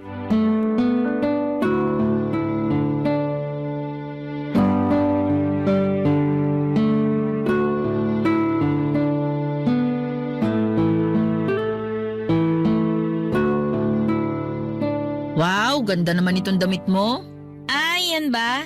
Regalo sa akin yan ng mami ko nung debut ko. Ah, talaga? Pwede ko bang isukat? Sukat lang hindi ko naman nakakinin. Hindi pwede. Anong hindi pwede? Ayoko kasi. Damot mo naman. Isusukat ko lang naman. Huwag kang mag-alala. Di ko naman hihingin. Hindi ko naman naisip na hihingin mo. Di raw, pero ba't ayaw mo ipasukat? Sorry pero ayoko lang talaga ng may gumagalaw sa mga damit ko. Ah, ganun? Parang ang arte mo naman. Hindi ka-artehan yon. Mahalaga sa akin ang damit na yan kasi bigay yan ng mami ko. Okay, fine. Pasensya na talaga ha. Okay, fine nga, di ba? Saka hindi ko lang kasi mapigilan, ang gaganda kasi. Alam mo, bihira lang naman ako makapagsuot ng magandang damit, lalo na pag mamahalin. Wala kasi akong pambili. Karamihan sa mga damit ko galing sa ukay-ukay o di kaya pinaglumaan ng ate ko. Kainis tuloy. Maganda naman yung damit na galing ukay-ukay, matitibay tsaka karamihan branded pa. Pero mabaho, marumi. Saka malay ko kung saan ba talaga galing yun. Mamaya may kasama pa yung masamang espiritu, yari tayo dyan. Kaya nga nakakainis kasi hindi man lang ako makabili ng magagandang damit na tulad ng mga nakikita ko sa mall o itong sayo. Hirap talagang maging mahirap. Ang mahalaga na lang siguro merong nasusuot, di ba? Oo, pero gusto ko bago, maganda tsaka mamahalin. Teka, ano pa bang meron dito sa pagmamayari mo? Ha? Teka lang. Wow, ang ganda naman itong earrings na to. Pati yung relo saka bracelet. Taray ah. Salamat.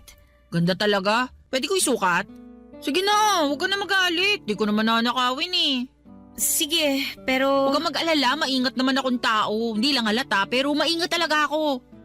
Uy, teka, susukat ko na kasi pangarap ko rin makapagsuot ng ganito eh. Ayan, bagay sa akin yung hikaw, di ba? Bagay naman. Tingnan ko nga sa salamin. Wow, bagay nga sa akin.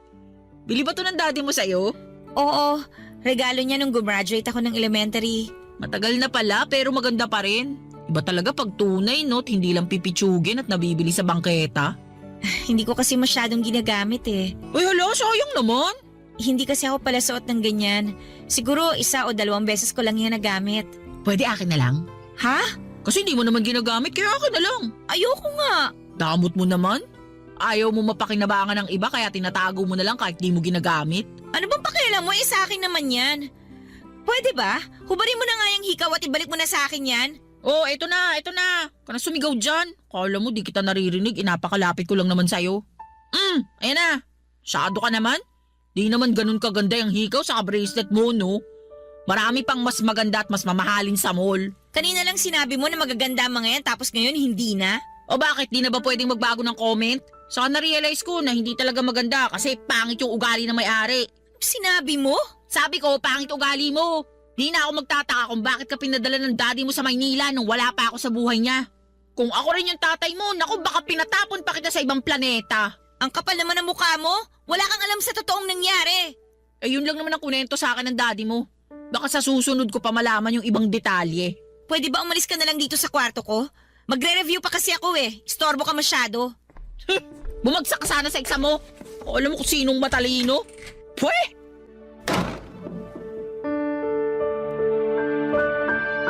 Mas bata kay Daddy si Marina na noon ay nasa 29 years old lamang. Pero meron na itong 2 anak sa dati nitong kinakasama.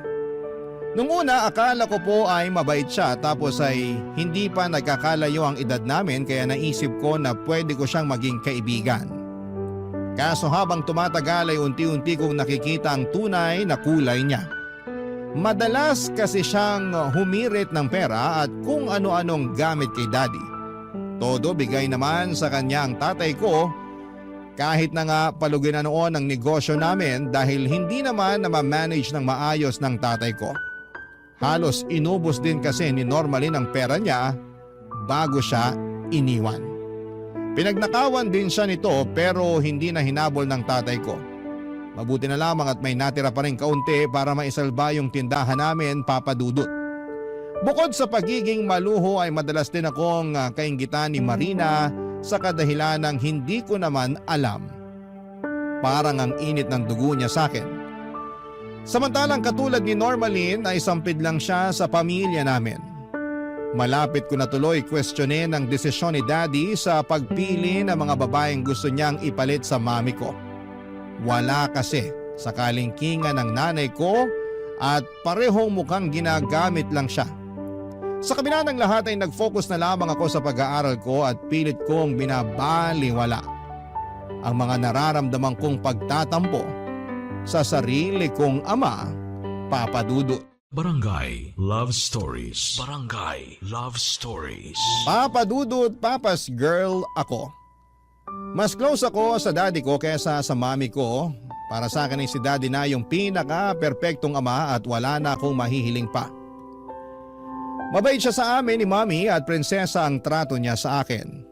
Pero noong nagkaroon na siya ng ibang kinakasama pagkamatay ng mami ko ay nagbago na rin ang turing niya sa akin. Sa tingin ko ay siya pa rin naman yung mapagmahal kong tatay pero may nagbago na nga lang. Marahil ay impluwensya na rin po yun ng mga babaeng nakakasama niya. Kumbaga ay tinuruan nila si daddy na maging malayo sa akin. Bagay na kinakasama ng loob ko dahil wala naman akong ginagawang masama, Papa Dudut. Katulad ng sinabi ko ay nag-focus na lamang ako sa pag-aaral ko hanggang sa makapagtapos ako ng college sa edad na 23 years old. Noong time na yon ay wala na ang negosyo namin na maliit na grocery store. Tuluyan na yung nalugi. Walang ibang pinagkakakitaan ng daddy ko at ako na yung naatasang magtrabaho upang bumuhay sa pamilya namin. Noong time na yon ay nakapasok naman po ako sa isang restaurant sa lugar namin at nagtrabaho ako bilang cook.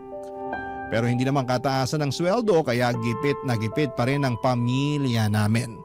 Plus, meron pa akong inggitera at mahaderang madrasta sa katauhan nga ni Marina, Papa Dudut.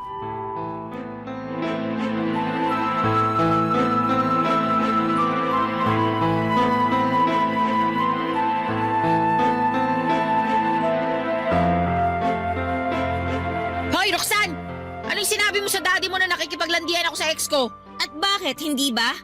Nakita ko kayo nung isang araw na kumakain sa fast food kasama yung mga anak nyo. Nakipagkita lang ako sa mga anak ko, yun lang yon. Hindi lang yun na nakita ko. Nakita ko rin kung paano ka lumingkis na parang ahas sa kanya. Kaya alam ko at sigurado ako na nagkabalikan na kayo habang kayo pa ng daddy ko. Siya rin yung lagi mong katawagan sa cellphone, di ba? Tuwing madaling araw sa labas na tinatawag mo pang sweetheart. Ibang klase ka rin no? Kapal ng mukha mo. Gusto mo lang sirain kami ng daddy mo kasi ayaw mo sa akin. Ayaw ko talaga sa'yo kasi manggagamit ka lang. Tama ba yung narinig ko? Ayaw mo sa Mama Marina mo, Roxanne? Hindi ko po mama ang babaeng yan, Dad. Kaya ba ganyan mo siya pagsalitaan kasi hindi mo naman pala sa tinuring na mama? Napakabastos mong bata ka. At ako pa pala talagang bastos? Baka nakakalimutan nyo. Pinakikisamahan ko ang babaeng yan dito sa pamamahay natin kahit na may ugali yan na kinukonsinti nyo lang. Anong ugaling pinagsasabi mo dyan? Alam mo, ikaw masyado kang imbento. Darling, huwag ka maniwala sa anak mong yan. Ayaw lang talaga sa akin yan, kaya ganyan yan magsalita. Alam mo ba, sinabi niya sa akin na gusto niya daw akong umalis dito sa bahay niyo kasi ayaw mo na raw sa akin. Sinabi niya yun sa'yo, darling? Oo, wala kong sinabing ganyan Ikaw ang imbento Dad, huwag mo sabihing naniniwala ka sa kanya, ako yung anak mo. Di ba sinabi ko sa inyo na niloloko lang kayo niyan? Hindi niya talaga kayo mahal kasi mukhang nakipagbalikan na siya dun sa tatay ng mga anak niya at pineperahan na lang niya kayo. Hoy, hindi totoo yan Bakit ko naman babalikan yung hayop na yun nananakit yun? Alam ko kung ano yung nakita ko. Ginawa mo pa akong sinungaling sa harap ng daddy ko. Masyado kang malisyosa. Gino, pagsabihan mo nga yung anak mo. Pwede ba tumigil na nga kayo? Roxanne, ayoko nang pinagsasalita mo ng ganyan yung mama mo. Mas kinakampihan niyo pa yan kaysa sa akin, Dad. Nag-usap na kami. At nilinaw niya na sa akin na wala nga silang relasyon ng dati niyang kinakasama. Kaya wag mo na lang masyadong bigyan ng kulay yung nakita mo. Wag mo sirain yung pagsasama namin ng mama mo. Ako pa talaga yung sumisira sa pagsasama niyo. Concern lang naman ako sa inyo. Ganyan din yung nangyari sa inyo nun kay Normalin, di ba? Hindi rin kayo nakinig sa akin tapos sa huli, iniwan din kayo at pinagnakawan pa niya kayo. Huwag mo ako kinukumpara sa babae na yon. Magkaiba kami. Para sa akin, pareho lang kayong malandi at manggagamit. Bakit niyo po ako sinampal, Dad? Tigilan mo na kasi ang pagsasabi na kung ano sa mama mo. Hindi ko po siya mama. At kahit kailan walang sino man ang papalit sa mami ko. Hindi ako katulad niyo na gano'n na lang kadaling kinalimutan si mami at pinagpalit pa sa hindi lang isa, kundi dalawang babae. Galit ako sa inyo, Dad. Galit ako sa inyo. Ayoko na kayo makita. Ayoko na kayo makasama. Saan ka pupunta, Roxanne? Bumalik ka rito! Hayaan mo na siya. Matanda na yung anak mo. Huwag mo nang binibaby. Kaya lalong lumalaki ulo Pero anak ko pa rin si Roxanne. At mag-aalala lang ako lalo kung hindi ko alam kung saan siya pupunta. Sinabi ko na matanda na si Roxanne. Siguradong hindi naman siya gagawa ng ikapapahamak niya. Kaya hayaan mo na lang muna yung anak mo. Mabuti pa, pagtitimpla na lang kita ng kape. Halika, doon tayo sa kusina. Ang akala ko, Papa Dudut, ay makikita na ni Daddy ang halaga ko bilang anak niya. Akala ko sa wakas ay kakampihan na niya ako laban sa mga mapang-abuso kong madrasta. Pero nagkamali na naman ako. Kasi kahit sa pagkakataong yon ay pinaramdam niya na hindi niya ako mahal. Kaya naman napuno na ako at sinabi ko sa kanya na galit ako sa kanya. Kita ko ang gulat at lungkot sa reaksyon ng kanyang mga mata pero wala na akong pakialam. Ang tagal kong kinimkim yung galit na yon sa loob ko dahil mahal ko siya at nirerespeto ko bilang tatay ko pero pagod na ako, Papa Dudut. Doon ako nagdesisyon na umalis sa amin sa lalong madaling panahon. Hindi ko lang sinabi sa daddy ko pero nag-apply na ako ng trabaho sa Maynila para pag natanggap ako ay makakalipat na ako. At mabuti na lang dahil pagkalipas ng 1 linggo ay nag-email sa akin ang kumpanyang inaplayan ko. Walang-wala ako ng mga panahon na yon dahil kakaresign ko lang din sa trabaho pero desidido na akong umalis sa amin. Kaya kinausap ko ang tiyahin ko sa Maynila at nagpatuloy sa akin noon kung pwede niya akong tulungan. Hindi ako nakarinig ng kahit na ano sa kanya bukod sa pagsang-ayon niyang pamasahihan ako at bigyan ng pocket money papunta sa Maynila. Noong araw ng alis ko, doon ko lang sinabi sa daddy ko ang plano ko kaya sinubukan niya pa akong pigilan pero hindi ko siya pinakinggan, Papa Dudut. Nagbingi-bingihan ako sa pagmamakaawa niya na huwag ko siyang iwanan at tuluyan ng umalis. Pagdating sa Maynila, kina tita muna ako tumuloy. Hindi nagtagal ay nagsimula na ang panibago kong career bilang tagaluto sa isang hotel. Masaya ako sa ginawa ko at nakakalimutan ko rin ang problemang dinadala ko. Nagpapadala pa rin naman ako ng pera sa daddy ko dahil hindi ko naman siya matitiis. Pero hindi ko na siya kinakausap ng madalas kasi ayoko na siyang mamis. Wala na kasi akong tiwala sa kanya. Bukod doon ay hindi na rin ako papa's girl. Kaya ko nang itaguyod ang sarili ko nang hindi siya kasama. Lalo pat siya ang rason ng kauna-unahang heartbreak ko. Kahit sinong anak na babae na malapit sa tatay nila ay maiintindihan ang pinanggagalingan ko. Lumipas ang 2 taon. Nalaman kong naaksidente si daddy sa construction site na pinapasukan niya at pinagtatrabahuhan. Nabalian siya ng buto sa binti at kinailangan na sementohin yon. Nalaman ko lang sa mga tsuhin ko nang ibalita nila yon sa akin. Kaya nga naawa ako ng husto sa tatay ko at agad ko siyang kinontak. Doon ko rin nalaman na pagkatapos niya palang maaksidente ay iniwan na rin siya ni Marina para makipagbalikan sa tatay ng mga anak nito matapos siyang pirahan at gamitin. Kaya agad akong umuwi sa Occidental Mindoro para puntahan siya at bisitahin Papa Dudut.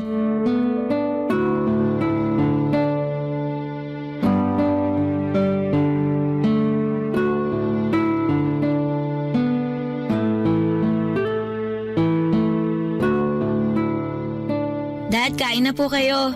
Ako po nagluto niyang paborito niyong sinaing na tulingan. Talaga? Mukhang masarap na ka. Salamat. Kakain ako mamaya pero pwede ba kitang kausapin muna? Sige po, tungkol saan po? Tungkol sa mga bagay na ginawa ko sa'yo simula nung mamatay ang mami mo. Pasensya ka na talaga. Saan po? Kasi naging masamang daddy ako sa'yo. Kinalimutan kita dahil mas inuna kong intindihin ang sarili ko. Akala ko kasi tama yung mga desisyon ko nung araw. Lalo na nung nagkaroon ako ng kinakasama. Pero hindi pala. Kasi lalo lang nila ako inilayo sa'yo. Tungkol po sa bagay na yan. Sige lang.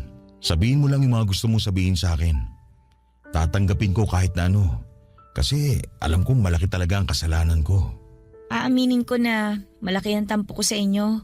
Dahil hindi kayo nakinig sa akin nung sinabihan ko na kayo na niloloko lang kayo. Ewan ko ba? Anak niyo ko pero hindi kayo naniwala sa akin. Tapos ngayon pareho na nila kayong iniwan kasi napakinabangan na nila kayo. Sa totoo lang, Dad, malaki po yung galit ko. Pero hindi na sa inyo kundi sa nangyari. Narealize ko kasi na kahit anong gawin ko, tatay ko pa rin kayo.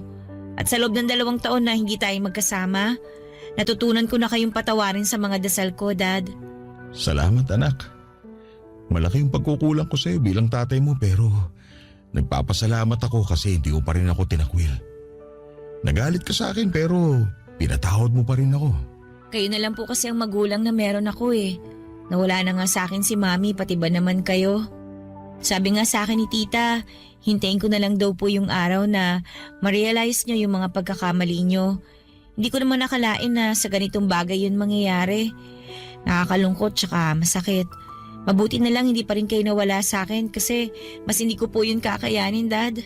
Gabi-gabi ako nagdarasal na sana hindi ako mamatay ng maaga.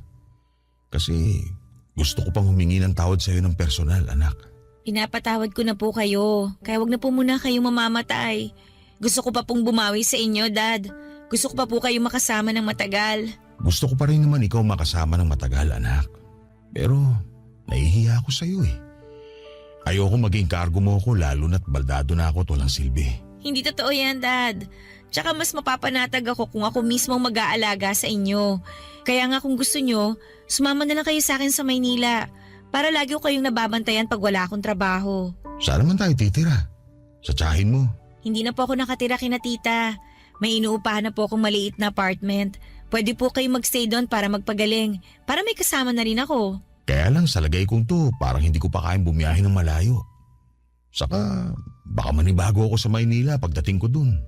Alam mo namang masanay ako rito sa Mindoro. Nanibago rin po ako pagdating ko doon. Pero nakapag-adjust naman ako, Dad. Pero kung gusto nyo, magpagaling na lang muna kayo dito. Papakiusapan ko na lang po si Tito tsaka yung pinsan ko na tingnan-tingnan kayo kapag umalis na ako. Aabutan ko na lang po sila. Tapos kapag magaling na kayo at nakapag-desisyon na, pwede na kayong lumuwas sa Maynila kasama ako. Ay, mahal ko po tong Mindoro kasi dito ako pinanganak tsaka dito ako lumaki. Dito rin nakalibing si Mami. Pero sa Maynila na po ang buhay ko. Doon ko na po gusto magsimula ng bagong buhay. Kaya sana, Dad, samahan niyo na po ako doon. Marami po akong plano at kasama na po kayo sa mga plano ko. Salamat anak. Umasa ka na, pag-iisipan ko. Pero pipilitin ko munang gumaling. Para naman hindi ka masyado mag-alala sa akin. Salamat talaga kasi umuwi ka rito sa atin. Mahal ko po kayo, Dad, at hindi ko po kayo kayang tiisin. Mahal din kita anak. Mahal na mahal. Mahal na mahal ko ang daddy ko at kahit na anong mangyari, siya pa rin ang tatay ko. At kahit na marami kaming hindi pagkakaunawaan sa nakaraan ay pilit ko yung sinasantabi para makapagsimula ng panibagong buhay. Masarap at magaan sa dibdib ang magpatawad lalo na kung magulang natin yon. Kaya naman hindi ko pinagsisihan na pinabalik ko sa buhay ko ang daddy ko, Papa Dudut. At alam ko rin na masaya si Mommy at proud siya sa akin dahil nalagpasan ko ang mga pagsubok na pinagdaanan ko. Hindi nagtagal ay gumaling po ang bali sa binti ni Daddy at nang sumunod na taon ay lumuwas na siya sa Maynila. Kasama ko siyang tumira sa apartment na nirerentahan ko. Sakto na may bakanting tindahan din sa unang palapag nito na pwede ring rentahan kaya naman kinausap ko ang tatay ko kung gusto niyang magtinda doon para may libangan siya. Sumang-ayon naman siya pero noong sumunod na taon pansamantala yung nahinto dahil nga po sa nagpandemic. Doon ko mas natutuhang pahalagahan ang mga sandali na kasama ko ang tatay ko dahil walang kasiguraduhan ang buhay. Mas lalo kaming naging close ni Daddy, Papa Dudut. Sa kasalukuyan ay kasal na ako sa husband ko at may isa na akong anak. Pero kasama namin si Daddy sa bago naming bahay. Siya nag-aalaga sa anak namin habang nasa trabaho kami ni Mister. Malaking bagay po ang tulong na yun ni Daddy sa amin dahil may naiiwan kami ng aming anak. At very thankful naman kami sa kalakasang patuloy na pinagkakaloob sa akin at sa aking tatay, Papa Dudut. Hanggang dito na lamang po ang sulat ko at maraming salamat po sakaling mapili po ninyong i-ere ang istorya ko sa Barangay Love Stories. Sana po ay kinapulutan po ito ng aral at ng inspirasyon ng mga kabarangay natin. God bless po sa inyong istasyon and more power po Papa Dudut. Ang inyong forever kapuso at kabarangay Roxanne.